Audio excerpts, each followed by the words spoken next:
শুভ সকাল প্রান্তীয় ঢাকাবাসী। আইয়া পড়লাম লঞ্চের পিছন ধরে চলতে চলতে ঢাকার সদরঘাটে। এখন আমনে বলে যে সকালটা শুভ হোক বা না হোক, আমার লেগে গতকাল লাইটটা খুব একটা শুভকর হয় নাই। এরা মোটামুটি নিশ্চিত 1100 টাকা দিয়ে একটা কেবিন করছিলাম লঞ্চের মধ্যে, কিন্তু মাগার এসি মানে কেবিনের মধ্যে এখন এসি যে দেশে, আর এই এসি দেয় এমন ঠান্ডা বাতাস, মাশাল্লাহ। রাত 9টার পরে বাইরে শুরু করছে যে মুই রাইতে কেবিনের মধ্যে থাকমু না লঞ্চের বারান্দায় হইয়ে থাকমু, এই বলতে পারতেছিলাম না। কারণ লঞ্চের বারান্দায় কেবিনের চেয়ে বেশ আরামদায়ক আসলে জায়গা, কিন্তু ভয়ানক আবার ঝামেলা।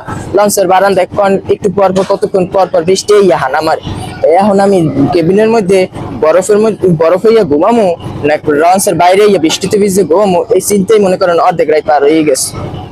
যাও রাইতে মনে করেন এসিটা কোনো রকম চাপে চুপে বন্ধ করিয়া পরে গামছা গামছা দিয়ে পেঁচাইয়া একটা ব্যবস্থা করিয়া কোনো রকম ঘুমাইছিলাম। তাই এখন লঞ্চের যারা মালিক কর্তৃপক্ষ আছেন এগোদারে মোর একখান দাবি থাকবে, আবদার থাকবে, মগনান যারা পরীক্ষার্থী মানুষ আছে হেরা তো মনে করেন ওইরকম কন্টিনিউ এসির মধ্যে থাকতে অভ্যস্ত না। আর আমনগো যে এসি হাতে যে ঠান্ডা ঠান্ডা কুলকুল বাতাস বাইরে, এতে তো মনে করেন যারা সারা 24 ঘন্টা এসির মধ্যে থাকে হেরা মনে করেন বুক অর্ধেক চালাপালা হয়ে যাবে ওই ঠান্ডায়।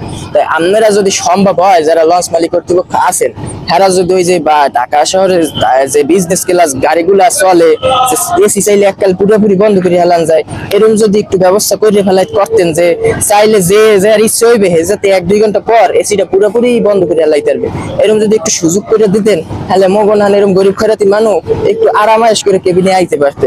বুঝছেন বিষয়টা? আজগনান মোর এই দাবিটা রইলো আপনাদের কাছে, যদি একটু সম্ভব হয় মোর দাবিটা একটু বিবেচনায় রাখবেন। আজকের মতো গেলাম, তাইলে ভালো থাকেন সবাই, আল্লাহ হাফেজ, বাই।